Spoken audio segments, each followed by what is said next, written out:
You know, you could watch 100 videos about the best countries for retirement or the top 10 places for a traditional Filipino wife, but none of them actually answers the question, do I need to move overseas or do I just like the fantasy? That's about what this car ride's all about. Now, I just got to the gym from driving from work, and I've been thinking about this. Driving these same roads, same stoplights, same potholes for years, my life looked like this. Same shift, same paycheck, same stress, same late night YouTube searches about the Philippines, retirement abroad, traditional love, cheaper costs of living it made time just slide by. You know, no big dramatic moment, just years of I'll figure it out later. Until life hit me with a few hard questions and basically said, hey man, are you going to keep driving on this autopilot? Are you actually going to design the life that you want? So today, I'm going to ask you 3 questions that did it for me. Now, these questions come from Stanford's Design Your Life framework, but we're going to flip them into expat mode. 3 questions to ask if you're serious about moving abroad for a better and more affordable retirement, building a better life than the one you are living now, or finally allowing yourself to find love and partnership overseas. Now, I'm not here to sell you the dream, okay? Today, I'm here to help you stop drifting and get honest. So imagine you're just sitting in the passenger seat with me right here. No judgment, no pressure. Just 2 people talking about life. Are ready? All right, let's do this. Question 1. If nothing changes, where are you really headed? Now, if absolutely nothing changes in your life, what does your life look like in 5 years? Now, I'm talking like your same job, same town, same house or apartment, same habits, same health, same relationships. Not the life you wish you'll have. The life that you're actually doing daily, on track for, and you're just going to keep doing what you're doing. Now let's walk through it together, okay? 5 years from now, the same path. 5 years from now, the same health. Are you lighter? Stronger? Moving better? Or is your back worse? Is your energy lower? Your meds list, is it longer? How about your wealth? Has your debt gone down, savings gone up, and your retirement options are expanding? Are you still playing Bill Tetris every month, maybe a little deeper in the hole? How about your mindset? Are you more hopeful, more confident, more alive, or a little more numb and a little bit more resentful? How about maybe a little more checked out? Now, for a lot of people watching expat videos, the honest answer is, if I stay on this path, I'm just going to be older, more tired, and with fewer options. And I get it. For me, staying on the same path meant, the same early alarm, going to the same plant, doing the same negotiating, ordering trucks, same problems, same worries about money, same silent fear. Is this it? Is this how I'm going to end up coasting into my 60s? Now, the question isn't about being dramatic. It's about being honest. Because if there are only 2 truths that can come out of this question number 1, you know what? My path is actually solid. Maybe you like where you're headed. Maybe it's not perfect, but with some adjustments to your health, wealth, and mindset, staying put makes sense. Awesome. And that's good data to live by. Now, if I'm honest, this path is not leading somewhere I'm going to be proud of. Maybe the money doesn't work. Maybe your body is breaking down. Maybe loneliness is eating you alive. Maybe you feel like you're wasting the one life that you have. Either way, don't skip this question. Because if you can't stand the path that you're currently on and where it leads, moving abroad might not be an adventure. It might be a necessary redesign of your life. But before we pack your bags, head you off to the Philippines, Portugal, Mexico, wherever you need, let's get to question 2. Question 2. If your life got wiped clean tomorrow, what would you actually do? Now, if the path you're on, it disappeared tomorrow, what would you do? I guess we'll call this the life rug pull question. Your job gone tomorrow. Your landlord sells the place and your rent goes through the roof.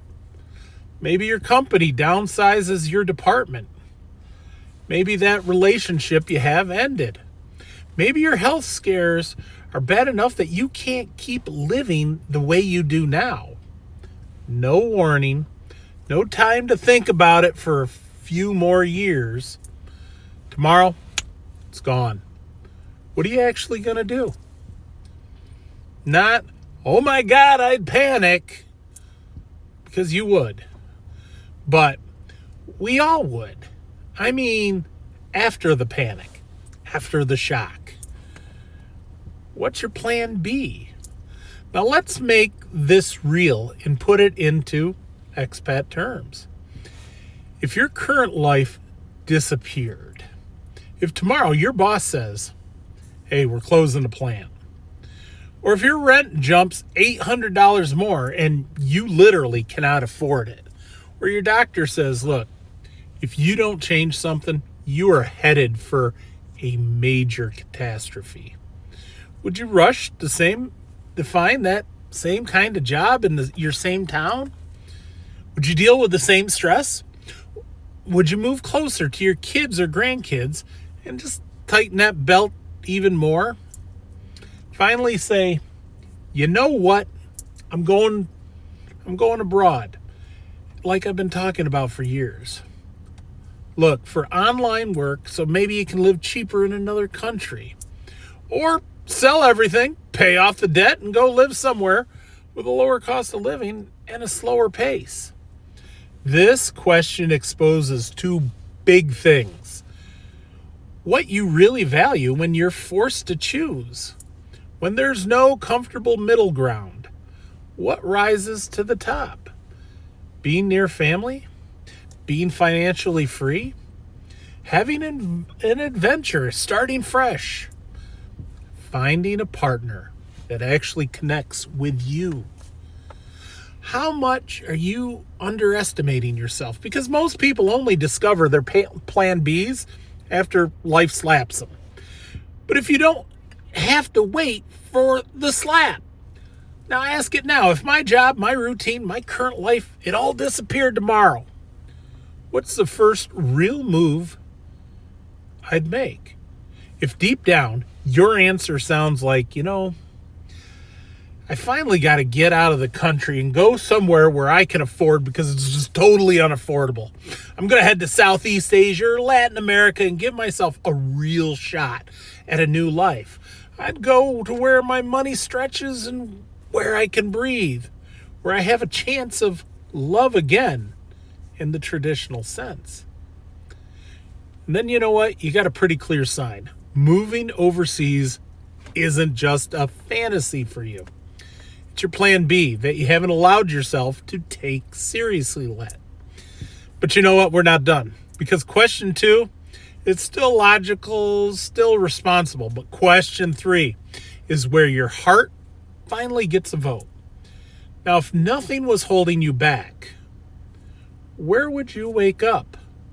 How would your life look if nothing was holding you back? Not if everything was perfect. Not if you hit the friggin' lottery. Just nobody's judgment. No guilt. Enough money to live comfortably, but not crazy rich, okay? And permission to say, this is what I actually want. So you know what? Humor me for a minute. Take a deep breath. Close your eyes for a second. Well, not if you're driving. And I want you to imagine you wake up in the life you really want. Where are you? Is there a city? Do you see mountains? How about a beach? Even a small town in another country? What does your day feel like? Is it slower? Is it warmer where you're at? Do you feel safer? Is there more community? More sun? Who's going to be around you? Are you having coffee alone on your balcony? Or with a partner that actually respects you? With neighbors who know your name? How about your health? Are you walking to the market? Are you going swimming? Well, now that you can. Are you eating fresher food? Or you know what? Are you still glued to that chair 10 hours a day? How's your wealth? Do you have your dollars stretching? Is your monthly bills a heck of a lot lighter? Do you finally feel like that you can breathe between those paychecks? And how's your mindset? Are you curious again? Learning a new language? Are you joining and becoming a part of a community? Are you proud of yourself for actually doing something bold? Now here's the key. And don't censor it. If your heart keeps showing you, a condo in Cebu or Dumaguete, a little casita in Mexico, or a simple life in Portugal, or digital nomading in Thailand, or a rented apartment in a smaller U.S. town where you can actually afford to live and travel part-time. Now pay attention. This question isn't about what's realistic. It's about revealing your unfinished business. The part that keeps you whispering, there's more, and I'm meant to do it. There's a different way I'm meant to live. For some of you, that whisper points straight to overseas. For others, it points to fixing your health first, fixing your finances, learning boundaries, and then deciding where to live. That was kind of my path. Because both are valid. But you can't design a life you refuse to admit that you want.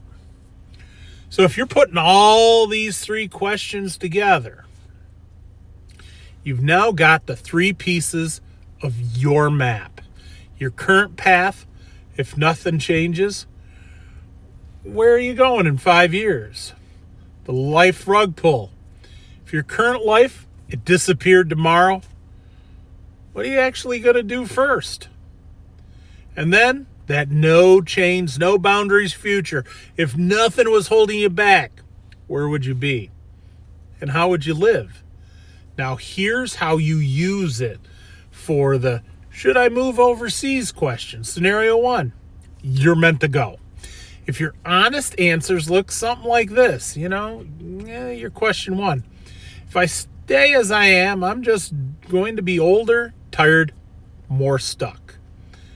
With question 2, if my job disappeared, I'd look at downsizing, maybe finally going to the Philippines or another affordable country. And then question 3, you're no holds barred. When I let myself dream, I see myself overseas living smaller but happier with more sun, more freedom, and God knows a great partner. Then listen, moving abroad, it's not a crazy idea. It's a serious option. And you owe it to yourself to explore that. Not tomorrow, don't panic, but deliberately doing so. Or you got scenario B. You're meant to redesign at home for now. If your answers are like, honestly, my path is okay, but I need to stop neglecting my health and my boundaries. Look, if my life blew up, I got to move closer to family, I got to tighten my belt, and I got to rebuild here. Or question 3, my dream life is more about time, freedom, better health, more meaning, and not necessarily a different country. Then your move might not be a plane ticket. It might be, well, fixing your health pillar, cleaning up your finances, building your skills so you could live abroad later if you choose. Either way, these questions are going to keep you to what so many of these other guys are doing. Drifting into their 60s or 70s thinking, one day I'm going to figure it out. And then realizing they never did. Okay, what do you do with all this? Now, I don't want this just to be a feel-good car talk. I want you to have something practical when this video ends. So here's the Expat Odyssey mini plan. Step 1, answer the 3 questions for real tonight, or as soon as you can. Write these down. Now, if nothing changes in my life, what does my life look like in 5 years?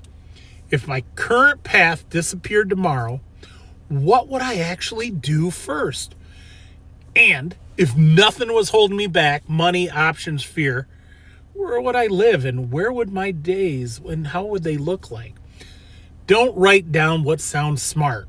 Write what's true. Very important. Step 2, look through the 3 pillars of your health, your wealth, and your mindset. And for each question, ask yourself, with the health, on this path, am I moving towards a stronger, longer life or more towards medication and limitations? Wealth, am I moving towards more options or towards a future where I feel trapped by my money? And then mindset, am I becoming more alive, more courageous, or more bitter, checked out, and afraid? If your overseas future checks more boxes on the 3 pillars than your current one, it's not a fantasy. That's a friggin' direction. Okay? So step 3, don't move yet. Prototype the life. This is straight from Stanford's Design Your Life idea. You know what? Do not just blow up your life. Look, work on your character now. Get your health, your finances, your emotional maturity moving in the right direction. Because a plane ticket is not going to fix anything like that, and you're going to be underprepared. None of these require you to quit your job or sell your house tomorrow, but all of them start nudging you and your life onto a different path. Now, for the ones that feel deep down, and if you watch this far, I'm going to guess something about you. You already know you have unfinished business with yourself. Maybe it's a chapter of your life you haven't lived yet. A version of you that never got a chance to show up. A life overseas you've been quietly dreaming about for 5, 10, heck, 20 years. Here's what I want you to hear from me, man to man, friend to friend, expat to future expat. Or maybe expat to stay at home but finally awake. Your life doesn't change by accident. It's going to change on purpose. Not through one huge dramatic move, but through a series of honest answers in small, courageous steps. So as we wrap up this talk here, let me leave you with this. If your current path doesn't lead you to where you want to go, if when everything is stripped away, your plan B keeps pointing overseas, and if you let yourself truly dream, you'll see yourself living somewhere else with more health, more freedom, more peace. Then maybe it's time to stop treating this as some damn fantasy and start treating it as a project. And you know what? Call the project Designing a Life I'm Proud of. Whether that's in your hometown or halfway across the world. Just ask yourself those 3 questions. Answer them honestly. No BS. No fill them up. Let your actions catch up to what your heart has been trying to tell you. And if this hits home, then yeah, this is your sign to stop drifting start designing. I'm rooting for you, and I'll see you in the next one. Take care.